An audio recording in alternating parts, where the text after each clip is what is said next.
just, you know, so for example, if Movie would have seen that base early on, who knows if he would have had a totally different response. But he's seeing it late now. He did get the full eye, so he does know that this very standard build coming from, and it looks like ZerO now expanding again at the top left. That's pretty aggressive expanding there, so he's going to be pumping drones for a long time. Probably, like you said, going to see a pretty longer game. It looks like we do see some Zealots pushing out, though. That's actually a pretty significant force of Zealots. They're not speed upgraded yet, but it looks like ZerO is getting his first sunken up. Might need to get a second one, though, honestly, if those Zealots get in there, especially if the speed gets upgraded. We did see +1 going up, so if he has +1 and speed, that can be pretty effective. And it looks like ZerO's deciding to wall off his second base here. And, oh, this Corsair might go down. Oh, that's not good for Movie was almost able to micro that out. I saw the reaction there, which is good, which shows that Movie was on top of it, but not a fast enough reaction. Sunkens are going to go barely in time. A beautiful wall block there with the Evolution Chamber. Oh! Sunkens not going up quite in time. Oh, and taking a little bit too longer. Zergling's able to stop it. This is a big attack force here. Oh my gosh, and one of those wasn't even a sunken yet. I thought a sunken was morphing, and this is a huge attack here coming in. Great attack by Movie catching this base off, and this is what we were talking about earlier with this being kind of a scary move to have this out here so far. The other sunken's going to come up, and good job trying to keep him surround, but wow. ZerO planning on 3 hatcheries over here, has almost nothing, bringing over Lings. Those Lings are going to just crash against the walls of those Zealots' psionic blades, I guess, whatever you call them. But now the Zealots are going to be able to use this choke to their advantage here, and no, Ling's getting in, but again, those aren't enough Zerglings to do, although it's attempted to surround here by ZerO. ZerO needs to hopefully be producing some more Zerglings. Hopefully he has a Hydralisk down by now, but we see the third base going up here for ZerO, or for Movie as well. So this is really bad for ZerO. I mean, ZerO does have some hatcheries going up, but and the Mutalisks are just now coming out. And I hope Movie can take out that hatchery. Oh my gosh, and he's not. Oh, he does. That was really close. I was getting a little worried there, to be honest. That happens too much. Movie was doing a great job actually early on, focusing when he first ran in there. For one, you noticed it wasn't a complete wall of those sunkens. He was able to get a somewhat surround, just get one Zealot in there, tank down that sunken. He did a really good job targeting the sunkens when he needed to, paying attention, not totally macroing. He did get up his third base, so he's been doing a good job macroing, but I'm pretty impressed with Movie. He's got 3 Archons now, so definitely prepare for the Mutas. So a good follow-up, has his third base, and like I said, microed pretty well in that attack and did take down the hatchery. If he hadn't taken down the hatchery, that would have been really bad. Oh, a couple of Mutalisks gets crushed here by the Archons. Tough mistake by ZerO. ZerO not quite paying attention to the Mutas there. If he had been watching his Mutas while they were flying back, he could have seen that. But you can see that little economic damage is going to play a little bit of role. Now, in the meantime, though, ZerO does still have his 4th hatchery, well, 4th base up in the top left that wasn't touched. So if he can just continue to hold this base, it's not so bad for him. He's going to have 3 mining bases and like 4 or 5 total hatcheries right now. And you can see all the Zerglings there. It was interesting earlier, we were talking about that choke point. If Movie would have been paying a little bit more attention, he could have stuck a Zealot or 2 in that choke point and totally demolished that. But either way, he still managed to hold, and these Zerglings are not going to do very well against Archons. And there's the Mutas. Again, Mutas can't do very much either because there's so many Archons on the field. So really interesting. Didn't opt for the Psystorm. Just went straight for Archons. So even though he didn't have a Corsair in there, maybe, I don't know if he had another Corsair, but he must have known those Mutas were coming or just guessed. And now this is a pretty powerful force. He can almost push in their middle. A lot of cannons going up to protect his mains, or his base there, his third base. So ZerO is not going to be able to get anything done at that base. So Movie playing very well right now. I'm pretty impressed with the way he's playing. Yeah, I'm very impressed as well. He's got the Corsairs out as well. And again, what is the key with Protoss against Zerg? It's army composition, man. Getting those Archons was brilliant. And I don't think, to be honest, I don't think ZerO suspected it, because we do not usually see Archons this early on.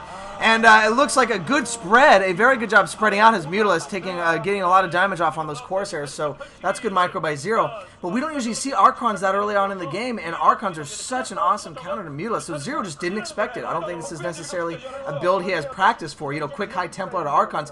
There come the Dragoons as I was expecting, and this is something in talking with some of the viewers before and some of our other videos, we were talking about what is the best composition for Protoss against a Mutalisk-heavy Zerg army.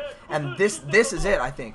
This is heavy Dragoons with Archons with High Templar support. If you do that, wow, and it looks like 2 Corsairs going, I'm assuming 2 Corsairs getting taken out, so that's, or by Scourge.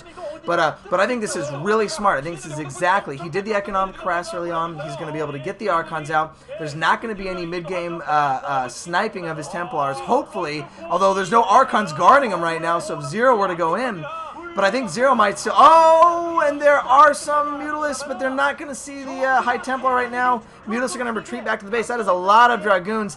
And as you mentioned before, Steve, we are seeing a great macro game by Movie here. Movie is continuing to build units. He has 3 bases strong right now to 4 mining bases, but one of them kind of a young mining base to ZerO. And here comes an attempt at sniping, but again, you see those Mutalisks go in. They see those Archons and go, oh, hell no, I'm out of here. Because they're just going to get owned by that. So, great composition by Movie. I am also impressed by him. We'll just have to see if this continues, or if I mean, I don't see a lot of units for ZerO. I see a lot of drones. I mean, yeah, with this build, I mean, you kind of wait as long as possible. Then when you have the proper money, you can see actually that ZerO is saving up. Yeah, ZerO's saving up a lot of money. He's got 1,000 minerals, 1,000 gas. So might just be deciding what he wants to do, because he can pop out 9 more mutas, or he can go lurkers, or so, you know, he might be thinking of what he wants to do. He's got a pretty good eye already though of Movie's count there, and you can see though how he's just mass sucking up. This is something we saw, I think it was Yellow do against Pure, actually. I think in the MSL, maybe. Either MSL or it was a Pro League game. And Yellow just sunk it up so much, there was nothing Pure could do, because every time Pure sent out these forces, they just couldn't get past the wall. So again, but this is such a strong force, and this is where Movie could really benefit if he did have a Reaver, but he doesn't. But look, there's just a huge force, but he can't push in quite yet. But, oh, here's the shuttle coming in. I don't know if there's a Reaver on that shuttle. There is a Reaver. Reaver does get out. Oh, good storm on the mutas. ZerO doing a very clutch job of taking that shuttle, but lucky for Movie, he barely gets the Reaver out, so that could definitely help him break the front here. I still don't know if it's going to happen, though. Even a sunken at the top there, unfortunately, a lot of those units are just getting messed up. But the beautiful thing about Movie's play right now is he has continued to macro at the same time. We're just seeing very powerful mechanics. Obviously, we know ZerO has good mechanics, but again, this is probably the best mechanics I've seen from Movie since I've seen him play. In the past, I haven't been too impressed with him, but just the fact that he's still able to macro, get a 3rd base, get a 4th base, get cannons up at all those bases is just really impressive. And now, a lot of Cracklings coming down, though. This is a really good timing by ZerO. He is going to get to that base before those cannons go up, so even without Swarm, I think that base is going to go down. You can see at the south there, he's coming in a lot of cannons, but I don't think they're going to come in time. ZerO coming in does surround the first 2 cannons, and yeah, that base is not going to get saved, I don't think. But in the meantime, we do have Movie pushing out to the left, but again, there's just so many Sunkens. Not sure if Movie can get through that, and that's because of this map, just the choke on that. You can just put so many Sunkens there, and there's really, you know, unless you're going Corsair Reaver or something like that, it's really hard to get in. I don't think those are Cracklings yet, which is why he was able to take that out, but they could have even taken out that base a lot quicker. But man, there's this massive base, or this massive army for Movie just hanging out at the doorstep, using the Dragoon range to full advantage there. And wow, we do see attempt at some sniping here. See again, distracting the Archons, able to snipe 2 High Templars. Thanks for pointing that out, Steve. But doing a good job with the Lings distracting the Archons. See, Micro's really good, or ZerO's really good at that really specific micros. I've seen ZerO do a lot of really good distraction play, where he'll distract an entire army, then run in some units. So he's doing that on an even insanely smaller level here. But again, he's making Mutalisks, which melt to Archons, and making Zerglings, which melt to Archons. I'm wondering where the Hydralisks are in here in this matchup. Even Lurkers can be helpful, although we did see the Observatory going up, so Movie would have that. But I mean, you really need Hydralisks to try to destroy the Archons and snipe them. I think at this point, ZerO is waiting for Ultras, maybe even Swarm at this point. He does have a ton of money right there. He has a